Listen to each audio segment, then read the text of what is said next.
بسم الله الرحمن الرحیم.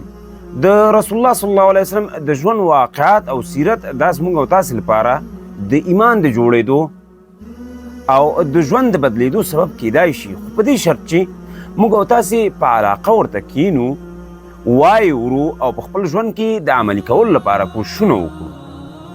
موږ د رسول الله صلی الله علیه وسلم د ژوند کیسه تر دې ځایه رسولې وه چې رسول الله صلی الله علیه وسلم شام ته یو تجارتي سفر درلود.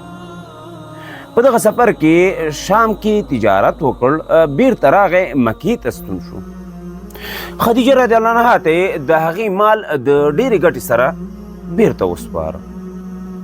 خدیجه رضی الله عنها چې د رسول الله صلی الله علیه وسلم امانتداري او صداقت ولیده نو ډېر زیات متاثره شوه او د څه مودې تېرېدو نه بعد الله سبحانه وتعالی د خدیجې رضی الله عنها په زړه کې دا واچوله چې دغه محمد رسول الله په نکاح اخیستل غواړي. دا ځکه چې دغه انسان د صداقت خاوند، امانتدار انسان او د ډیرو برکاتو څښتن دی. او په خوا کې میسره د دې غلام هم ورته وویل چې دا څومره نیک اخلاق لري او په تجارت کې څومره نرمي لري. نو ځکه د خدیجې رضی الله عنها په زړه کې الله سبحانه وتعالی د رسول الله صلی الله علیه وسلم لپاره مینه واچوله. دلته یوه زنانه چې نفیسه نومېدله د خدیجې رضی الله عنها لخوا ولېږل شوه تر څو رسول الله صلی الله علیه وسلم ته یې ورپېش کړي.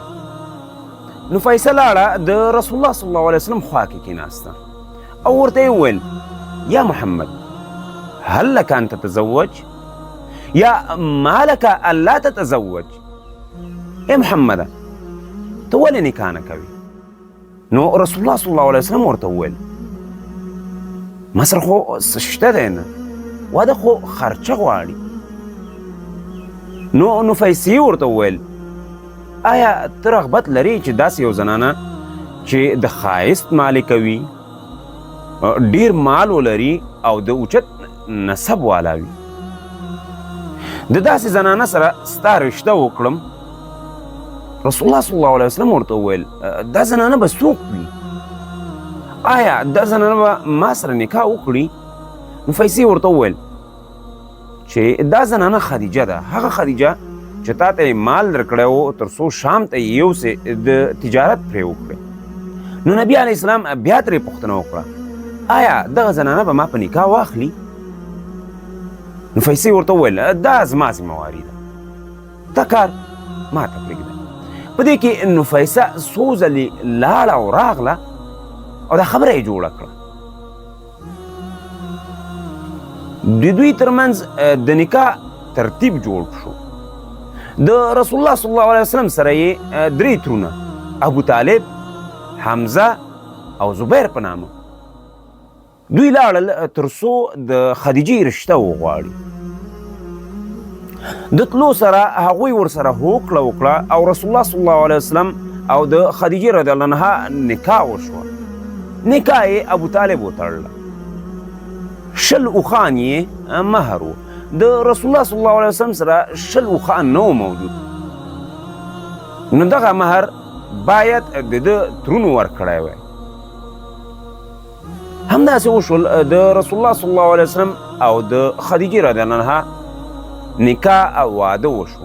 په دې وخت کې د خدیجې رضی الله عنها عمر 40 کاله او رسول الله صلی الله علیه وسلم 25 کلن ځوان.